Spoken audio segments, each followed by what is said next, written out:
Сәлем баршаңызға. Бүгін өте оңай, кез келген адам жасай алатын түскі ас әзірлейтін боламын. Ол үшін маған каналыма тіркеліп, соңына дейін қараңыздар. Ол үшін маған тауық еттері ерітіп аламыз. Және маған тұз керек, кетчуп және майонез қажет болады. Алдымен біз духовкамыздың формасын жақсылап ішін майлап аламыз. Сосын барып тауық еттерін сала бастаймыз. Және көз мөлшерімен тұзымды салып, бәрін дайындап аламын.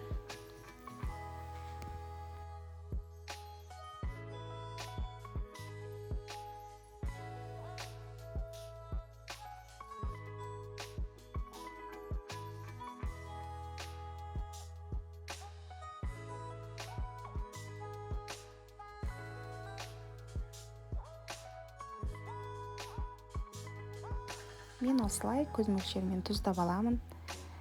Қажет болса сіздер қара бұрыш, қызыл бұрыш, ашты қылам десеңіздер, бұрыштарын салсаңыздар болады. Мен салмаймын. Және кетчуп пен майонезді қосып жақсылап маринадтаймын.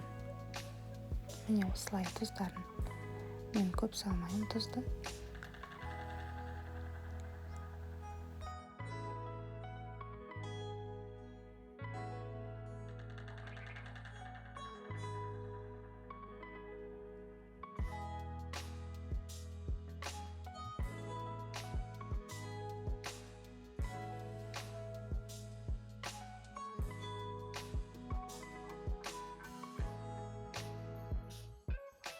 Осылай барлық жері тиюі қажет.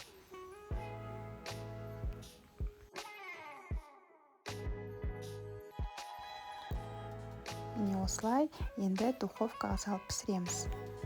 Гарнирге қалауларыңызша картоп, күріш пісірсеңіздер болады. Мінекей дайын болды. Өте жұмсақ, дәмді. Сіздер де жасап көріңіздер. Каналға тіркеліп қолдап кетіңіздер. Рахмет.